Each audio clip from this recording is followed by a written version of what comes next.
Hey guys, I'm back again. Got a new camera, so I didn't know how much time I had on my thing last night, and it cut me off. So, what I was just so eloquently trying to say about our healthcare in the past, even the recent past, if our healthcare was so atrocious and terrible, why would every person who wants to be a highly qualified doctor come to the United States to go to places like Johns Hopkins and Walter Reed, two of the most famous hospitals in the world for tragic injuries and brain stuff and cancer and liver treatment and everything, massive wounds to soldiers from combat at Walter Reed. Why would people from Pakistan, Egypt, India, China, Korea, why they come here to get our education about our healthcare if it's so bad? And I'll tell you the reason it got so bad. Illegal immigration. When I was growing up, you're playing outside as a kid, you wreck your bike, sprain an arm, break an arm, break a leg, riding a dirt bike, whatever. Your mom took you to the hospital. You went to the emergency room. You might have been there 20 minutes. They take you back. Oh, you broke your leg. They set your leg. They give you in a cast. Bam. They bill you. Nowadays, you get a cold and you go to the doctor, the hospital anyway. You sit in the waiting room for 6, 7, 8, 9 hours, and then they come out, put you in a room. You sit there for another 2 hours. Then the doctor comes in, does a couple things, and says, "Oh, you got a cold, you got an infection. Here's a prescription. Down the road you go." A lot of times nowadays you got to pay up front something to be seen. And the reason you can't go in there and it be free anymore is because of 15 million illegal aliens that are breaking the law, that our president's like, "Oh, it's just fine. That's just fine. They're citizens too. They need work and everything too." Yeah, well, they got a country of their own to go to. They came illegally, crept through the, thief in the night across the border. Most of them bringing drugs, at least nowadays. It wasn't that way back in the day. When I was growing up, when I saw migrant workers out in the orchards around here where I grew up, they were as nice as pie. And yes, they spoke English. Might have been broken English, but it was still, you could understand them. And they only spoke Spanish to themselves and their families at their houses. So that is another big thing that goes hand in hand with the healthcare bill. The massive influx of people that don't have the means and are, I guess, chronically sick. I don't know. It's hard to explain. But I've been listening to some of this stuff and reading some blogs online. I really don't do that a lot, but I was just hinting around and seeing what the Democrats are saying, and it's really funny to hear the brainwashed young Democrats telling how it's only 2% of your income per month. That's not true.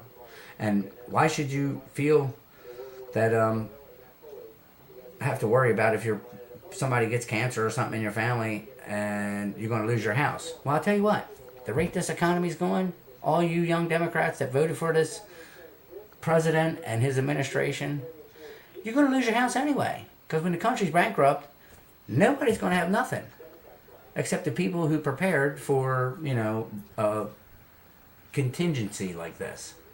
And believe me, there's a lot more Republicans that have prepared their finances and their families and their properties than Democrats. Because Democrats think the government's going to take care of them forever. And you know what? Governments come and go. Look at the Romans. Look at the Mongols. Look at the British. All of them. No longer great empires anymore.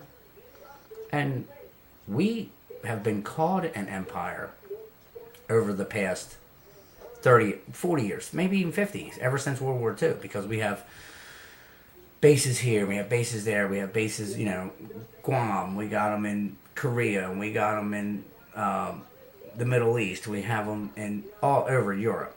But I think as liberators and people who stand watch, ready to protect freedoms, we have the right to have those bases.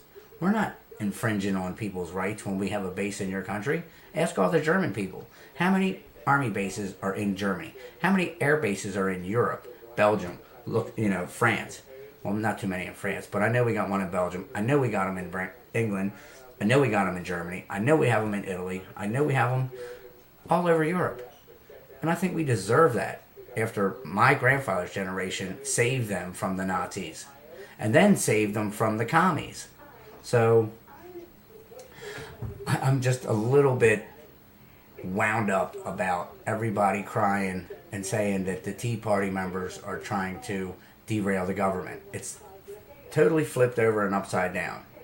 The Tea Party people are trying to rescue the Republic of America. It's not a democracy. It's a republic. It's two totally different entities. We're a republic with democratic values. Totally different than being a democracy. A democracy is borderline socialism. So go look it up, all you young Democrats. I know you've been brainwashed by your college professors, and I know you've been brainwashed by your dumbass parents that voted for people like Carter. And the only Democrat president since Kennedy that I had any respect for was Bill Clinton, and that's until he almost got impeached for having an affair. And if you think that the people on my side are going to let Hillary Clinton run this country into the ground after Barack, you're sadly mistaken. There will be somebody strong that's going to come out on top with American values on top, not American values down here, and legal immigration on top, over top of American citizens who were born and raised and their family members have fought for this country, for some of them, for 250 years. Over the generations I'm talking about now. So it's like really, really touchy with the government shutdown. And yeah, I know it's upsetting for they're shutting down the wrong things. Why are you shutting down the Lincoln Memorial? Does it take a government agency to run a place that is made out of granite, it's been standing for 150, 180 years, and say, stop, you can't come here because there's no one to supervise you? Tourists come here from all over the world to see that stuff, and the government does it to spite the citizens and the people who are coming here. So that kind of crap. And the parks, really, every park has like park rangers. I didn't know that park rangers were federal employees. I always thought they were state employees. Now I know there's state parks and federal parks, but again, you don't have to cut off your nose to spite your face. You got, civilized people going to a park. They want to go to Yosemite and see, Old Faithful or whatever, or they want to go to see the redwoods in Yellowstone. So be it. Let them go do it. I think we're responsible adults. We're not going to go burn the place down or, trash it and graffiti it. If you come from halfway around the world to see something like that, you're not going to take out a paint can and put, Crips on the side of it. That happens in L.A. and maybe Brooklyn or Harlem. But they're mishmashing so much stuff together today on the news and on the blogs and on this and that, talk radio. And it's like they're trying to just blame everybody but themselves. The government's issues are the government's fault. We're not going to take the blame. The citizens of this country are not going to take the blame for something that has been jammed down our throats and forced on us over the past 30 years. So either get over yourselves and, repeal the health care bill that's going to derail the economy, and then we will have a serious problem. So think about that stuff before you start writing blogs and, hating on people. Because hatred is the start of bad, bad things. And we're already in a bad place. We don't need it any worse. So think about your situation, and God bless this great republic.